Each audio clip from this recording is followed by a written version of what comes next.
Today's topic is on diabetes mellitus. It's a very important topic, and and you can get a long question on that or short notes, individual short notes like diabetic nephropathy, diabetic retinopathy, neuropathy, like that. So, diabetes is the commonest serious metabolic disease affecting 1% of population. It accounts for tremendous amount of healthcare expenses. Worldwide, there are about 171 million diabetics at the turn of the century. In 2014, the estimate was 422 million. So diabetes means siphon because of the osmotic diuresis produced by glycosuria, and this was named by Hippocrates. Three important hormones which maintain the blood sugar levels are insulin, glucagon and somatostatin, and these are released by beta, alpha and delta cells of pancreatic cells. WHO definition states that it's a heterogeneous metabolic disorder characterized by common feature of chronic hyperglycemia with disturbance of carbohydrate, fat and protein metabolism. And what is this metabolic syndrome? It's insulin resistance syndrome, where it's combined metabolic abnormalities which increase the risk for development of diabetes and cardiovascular risk. So classification of diabetes, you have type 1 diabetes, which is beta cell destruction, type 2 diabetes, progressive insulin secretory defect, and other specific diabetes or special type of diabetes like genetic defects in beta cell function, insulin action, that is type A insulin resistance, then disease of exocrine pancreas, drug and chemical induced diabetes, etc. And last but not the least, it's the gestational diabetes mellitus, which occurs during the pregnancy. Classification and etiology. Type 1 diabetes mellitus constitutes about 10% of cases, previously termed as juvenile onset diabetes due to its occurrence in the young age, and also it was called as insulin dependent diabetes mellitus. In this you have two subtypes. Subtype 1A is called as immune mediated diabetes mellitus and autoimmune destruction of beta cells. Subtype 1B is idiopathic diabetes mellitus, which is characterized by insulin deficiency and tendency to develop ketosis. So in type 1 diabetes you have two types. One is subtype 1A, subtype 1B. That is 1A is nothing but autoimmune destruction of beta cells, and 1B is characterized by insulin deficiency and tendency to develop ketosis. Type 2 diabetes mellitus comprises of 80% of cases and previously called as maturity onset diabetes or non-insulin dependent diabetes mellitus. Gestational diabetes mellitus, about 4% of pregnant women develop diabetes mellitus due to metabolic changes during the pregnancy. What is the general pathogenesis in diabetes mellitus? There will be either reduced insulin secretion, decreased glucose used by the body, or increased glucose production. Insulin was the first hormone identified in late 1920s by Batting and Best, and they won the Nobel Prize. This is a combination of doctor and a medical student discovered it. So how is insulin synthesized and secreted? Once there is glucose entering into the islet cells, through the GLUT2 receptors, ATP will be generated by the mitochondria, and this ATP causes membrane depolarization because of K+ channel protein inactivation, and this causes calcium influx, and increased calcium influx causes secretion of insulin. What are the actions of insulin? The reactions on the target cells are responsible for mitogenic and anabolic actions of the insulin, such as glycogen synthesis, glucose transport, protein synthesis, and lipogenesis. Low insulin level in fasting state promotes hepatic gluconeogenesis and glycogenolysis. So functions of insulin are glycogen synthesis, glucose transport, protein synthesis, and lipogenesis. What are the metabolic actions of insulin? On adipose tissue, there will be increased glucose uptake, increased lipogenesis, and decreased lipolysis. On striated muscle, there will be increased glucose uptake, increased glycogen synthesis, increased protein synthesis. And in liver, there will be decreased gluconeogenesis, increased glycogen synthesis, and increased lipogenesis. What is the pathogenesis in type 1 diabetes mellitus? Destruction of beta cells, usually leading to absolute insulin deficiency. Genetic susceptibility, in identical twins, there will be 50% chance of development of type 1 diabetes. Autoimmunity, there will be presence of islet cell antibodies, selective destruction of beta cells, role of T cell mediated autoimmunity, and association of other autoimmune diseases. Environmental factors, certain viral infections like mumps, measles, and coxsackie, and experimental induction with certain chemicals like alloxan, streptozocin, and pentamidine also causes type 1 diabetes mellitus. What is the pathogenesis in type 2 diabetes mellitus? Genetic factors like multifactorial inheritance, 80% of chance of development of diabetes if the other identical twin having the disease. Constitutional factors like obesity, hypertension, and level of physical activity, that is sedentary lifestyle, causes type 2 diabetes. So insulin resistance, lack of responsiveness of peripheral tissue to the insulin, especially of the liver and skeletal muscle, is one of the important cause, and resistance to the action of insulin impairs the glucose utilization and hence hyperglycemia. There is increased hepatic synthesis of glucose. Hyperglycemia in obesity is related to high levels of free fatty acids and cytokines. So this is very important, lack of responsive of the peripheral tissue to the insulin, especially the liver and skeletal muscle. And there will be resistance of action which impairs the glucose utilization, and hence there will be hyperglycemia. Impaired insulin secretion. In response to insulin resistance, initially there is compensatory increased secretion of insulin. However, there will be failure of beta cell function to secrete the adequate insulin. Increased hepatic glucose synthesis due to insulin resistance. These are the 5 important points wherein you can explain the pathogenesis of type 2 diabetes mellitus. So in short, just a flow chart which is showing the same thing whatever I talked just now. So genetic susceptibility, that is identical twins 50% chance, and HLA related susceptibility, that is present on chromosome number 6. Environmental factors like viral infection and bovine milk proteins, query, it is a query whether it causes type 1 diabetes. Autoimmune factors, where then there will be insulinitis, CD8 T cell mediated selective destruction of beta cells, and islet cell antibodies. This is the pathogenesis of type 1. And similarly, in type 2 diabetes, you have genetic factors, constitutional factors like obesity, hypertension, and low physical activity. Then insulin resistance, receptor and post-receptor defects, impaired glucose utilization, and increased hepatic glucose synthesis that leads to hyperglycemia and type 2 diabetes mellitus. What are the clinical features of type 1 diabetes? It manifests at the early age below 35 years. The onset of symptoms is often abrupt. At presentation, these patients have polyuria, polydipsia, and polyphagia. Patients are not obese but have generally progressive loss of weight. Patients are prone to develop metabolic complications such as ketoacidosis and hypoglycemic episodes. So it occurs in younger age group, less than 35 years, and it is abrupt in onset. And they have the classical presentation of polyuria, polydipsia, and polyphagia, and loss of weight. Type 2 diabetes usually occurs above the age of 40 years. The onset of symptoms is slow and insidious. Patient is asymptomatic when the diagnosis is made. It's made because on the basis of glucosuria and hyperglycemia during the physical examination. Patients are frequently obese and have unexplained weakness and loss of weight.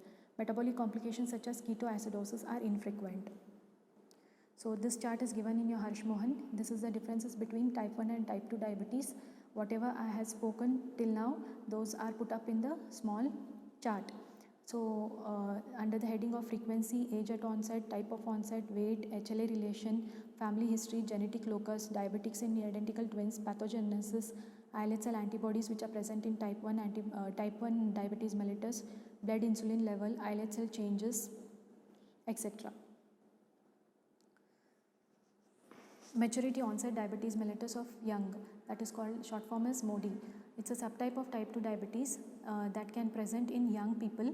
Maturity onset diabetes of young is an autosomal dominant with 90% penetrance and several loci.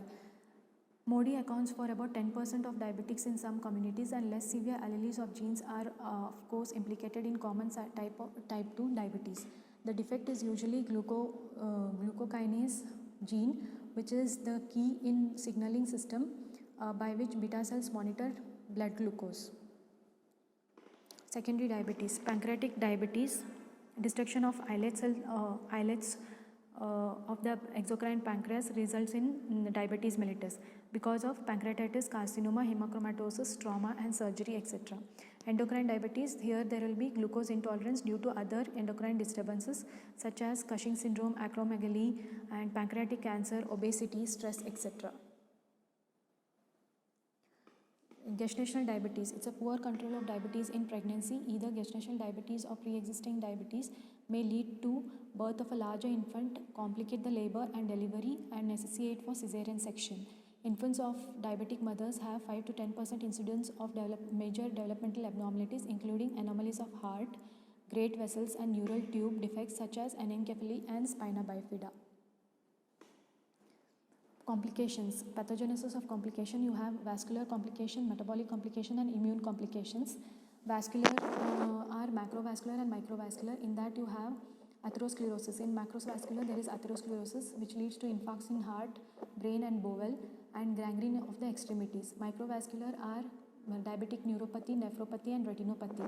Metabolic, because of increased sorbitol, lesions are found in aorta, lens of the eye and kidney and nerves. Protein glycolization, there will be basement membrane thickening leading to neuropathy, nephropathy and retinopathy. Immune complications, because of defective cell mediated immunity, patients are prone for tuberculosis and urinary tract infection and pneumonia. Defect in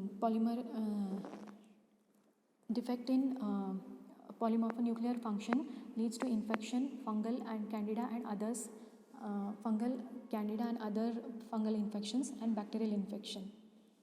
So complications are acute metabolic complications like diabetic ketoacidosis, hyperosmolar non-ketotic coma and hypoglycemia. Late systemic complications are atherosclerosis, diabetic microangiopathy, diabetic neuropathy, diabetic nephropathy, diabetic retinopathy and infections. Almost exclusively, complications of type 1 diabetes mellitus can develop in patients with severe insulin deficiency combined with glucagon excess. Severe lack of, diabetic ketoacidosis mainly develops in type 1 diabetes and can develop in patients with severe insulin deficiency combined with glucagon excess. Severe lack of insulin causes lipolysis in the adipose tissue, resulting in release of free fatty acids into the plasma. Free fatty acids are taken up by the liver where they oxidize to acetyl coenzyme A to ketone bodies. Diabetic ketoacidosis. Once the rate of ketogenesis exceeds the rate at which the ketone bodies can be utilized by the muscles and the other tissues, ketonemia and ketonuria occurs. If urinary excretion of ketone bodies is prevented due to dehydration, systemic metabolic ketoacidosis occurs. The condition is characterized by anorexia, nausea, vomiting, deep and fast breathing, that is Kussmaul's breathing, and mental confusion and coma. Next one is hyperosmolar hyperglycemic non-ketotic coma, which is more common in type 2 diabetes, which is caused by severe dehydration resulting from sustained hyperglycemic diuresis. Loss of water is so intense that patient is unable to drink sufficient water to maintain the urinary fluid loss. Blood sugar is extremely high and plasma osmolality is high. Thrombotic and bleeding complications are frequent due to high viscosity of blood. Mortality rate in hyperosmolar non-ketotic coma is high compared to diabetic ketoacidosis. Hypoglycemia may develop in type 1 diabetes, results from excessive administration of insulin, missing a meal and due to stress. Episodes may cause permanent brain damage, worsening of diabetic control or rebound hyperglycemia, that is called as Somoyogi's effects. Next important complication is atherosclerosis. Both type 1 or type 2 diabetes accelerate the development of atherosclerosis. Atherosclerotic lesions appear earlier than in general population, are more extensive and more often associated with complicated plaques such as ulceration, calcification and thrombosis. Causes for atherosclerosis in case of diabetes are because of hyperlipidemia, reduced HDL levels, non-enzymatic glycolization and increased platelet adhesiveness, obesity and associated hypertension in the diabetics. It results early onset of coronary artery disease, silent myocardial infarction, cerebral stroke, gangrene of the foot and toes and gangrene of lower extremities is 100 times more common in diabetics than in non-diabetics.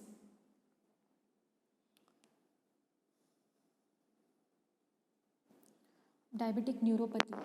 Peripheral sensory impairment of autonomic nervous dysfunction are most common among and it's a distracting complication of diabetes. Peripheral neuropathy, pain and abnormal sensation in extremities will be there. Fine touch and pain detection and proprioception are ultimately lost. Patients tend to ignore irritation and minor trauma to the foot, causing foot ulcers. Diabetic neuropathy. Abnormalities in autoimmune regulation of cardiovascular system and GI function leads to postural hypertension and altered gut motility, that is gastroparesis and diarrhea. Erectile dysfunction and retrograde ejaculation are other complications of diabetic neuropathy. Diabetic microangiopathy. Microangiopathy is characterized by basement membrane thickening of small blood vessels and capillaries of different organs and tissues such as skin, skeletal muscles in the eye and kidney. Similar type of basement membrane-like material is deposited in non-vascular tissues such as peripheral nerves, renal tubules, and Bowman's capsule. Glycolization of hemoglobin and other proteins is the basis of pathogenesis of diabetic microangiopathy as well as peripheral neuropathy. So there is glycolization of hemoglobin and other proteins which are the basis for the pathogenesis of diabetic microangiopathy as well as peripheral neuropathy. Diabetic nephropathy. Kidneys are the often severely affected in diabetes. It results from vascular disease affecting both the larger blood vessels and the glomerular capillaries from increased predisposition to infection. Typically, kidneys with diabetic glomerular sclerosis show diffuse, fine granularity of cortical surface resulting from destruction and scarring of glomeruli. So grossly, there is fine granularity of the cortical surface. Granular kidney is the gross feature of diabetic nephropathy. Glomerular sclerosis microscopically are of two types, diffuse and nodular lesions. Diffuse glomerular sclerosis. Diffuse glomerular sclerosis lesions are most common. There is involvement of all the parts of glomeruli. The pathological changes consist of thickening of glomerular basement membrane, diffuse increase in mesangial matrix with mild proliferation of mesangial cells. Exudative lesions such as capsular hyaline drops and fibrin caps may also be present. What are these capsular drops and fibrin caps? These are exudative lesions wherein in capsular drop there is eosinophilic hyaline thickening of parietal layer of Bowman's capsule and bulges into glomerular space. Fibrin cap is homogeneous, bright, eosinophilic material appearing on the wall of the peripheral capillary of the lobule. So capsular drop and fibrin cap are characteristic features of diffuse glomerular sclerosis. Next one is nodular glomerular sclerosis. Nodular glomerular sclerosis, in that it's also called as Klemmelstein-Wilson's lesions or intercapillary glomerular sclerosis. So Klemmelstein-Wilson's lesion is a 5 marker or a 3 marker for y'all, and these lesions are specific for type 1 diabetes. The pathological changes consist of one or more nodule in few or many glomeruli. Nodule is an ovoid or a spherical laminated hyaline acellular mass located within the lobule of the glomerulus. So I repeat, nodule is an ovoid or spherical laminated hyaline cellular mass located within the lobule of the glomerulus. The nodules are surrounded peripherally by glomerular capillary loops which may have normal or thickened glomerular basement membrane. So the nodules are surrounded peripherally by glomerular capillary loops which may have normal or thickened glomerular basement membrane. Nodules have got pass positive substance which usually contain lipid and fibrin. As a nodular lesion enlarges, there will be compression of glomerular capillaries and which obliterate the glomerular tuft. As a result of this, the glomerular and arterial involvement, renal ischemia occurs leading to tubular atrophy and interstitial fibrosis, and grossly small contracted kidney will be seen. So this is the pathology of microscopic as well as gross features of diabetic nephropathy. This is a picture showing nodular glomerular sclerosis. You can see the pinkish material, each nodule, and then those are the nodules. Other renal lesions in diabetes are thick tubular basement membrane, fatty change of tubular cells, glycogen in proximal tubular cells. Kidney infection, gram-negative bacilli causing infection of the renal pelvis in pyelonephritis, staphylococcus causing cortical infections, candida infections, etc. Renal papillary necrosis are the other changes seen in diabetes, renal lesions in diabetes. Next, moving on to diabetic retinopathy, which is a leading cause of blindness. Besides retinopathy, there can be early development of cataract and glaucoma in case of diabetes. Because of hyperlipidemia, hyperglycemia, there will be proliferative and non-proliferative lesions seen in the retina. Iris will show neovascularization, synechiae and hyphema formation. Lens, there will be myopia and cataract. All these conditions lead to blindness. And because of basement membrane thickening, there will be arteriosclerosis. These are the ophthalmic complications of diabetes mellitus.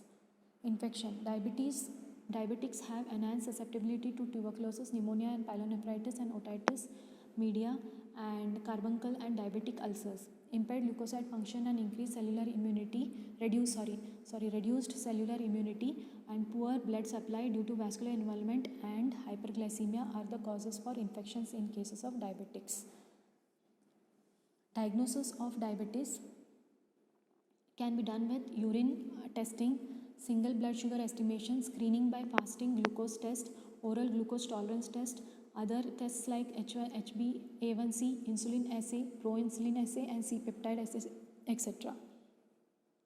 Urine test is the cheaper one and convenient, but diagnosis of diabetes cannot be based on the urine testing alone, since there are false positives and false negatives. And Benedict's qualitative test detects any reducing substance in the urine and is not specific for glucose. More sensitive and specific is dipstick method based on enzyme coated paper strip which turns purple when dipped in the urine containing glucose. Main disadvantage of relying on urinary glucose test is that individual variation in the renal threshold is the most important factor affecting the urinary glucose. Other causes of glucosuria are renal glycosuria, elementary glucosuria, and metabolic disorders. Ketonuria. Rothera's test and the strip test, that is sodium nitroprusside reaction, is used to detect the ketones and can assess the severity of diabetes but does not give the diagnosis. However, both glucosuria and ketonuria can be present. If they are present, then the diabetes can be confirmed. Single blood sugar estimation for the diagnosis of diabetes is absolutely necessary. Currently, we use methods O-tolidine, Somayogi, Nielsen, and glucose oxidase method.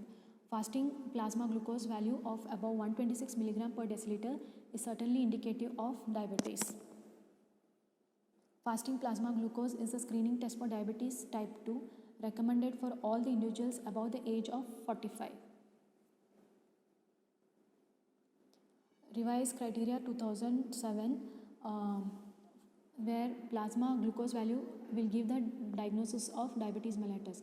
If the blood sugar level, fasting blood sugar level is less than 100 mg per deciliter, then it is normal fasting value. 100 to 125 is impaired fasting glucose.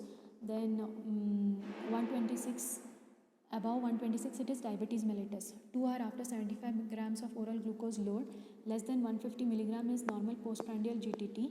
140 to 199 is impaired postprandial glucose tolerance. More than 200 mg per deciliter, it is diabetes mellitus. And any random sample taken and tested for blood glucose, if it is more than 200 mg per deciliter in a symptomatic patient, he is branded as diabetes mellitus. Other tests are glycosylated hemoglobin, that is HbA1c. It measures the measurement of blood glucose level in diabetes suffers a variation due to dietary intake of previous day. That's why this HbA1c is used, which gives us the correct value of the control of diabetes in last 3 to 4 months. Thank you. This was about diabetes mellitus, its types and the pathogenesis, and what are the complications of diabetes mellitus. Individually I have dealt, and you all have to read it further in the textbook, make your own notes. And I am reminding again, diabetes can be a long question, and also short individual complication can be a short essay for you all. And this is a note saying that you have a class test on FGT and breast. Just a reminder, on 13/7 on female genital tract and breast, 40 marks, 1.5 hour, and it should be submitted within 3:30 on the same day. Scanned copy should be submitted. Thank you.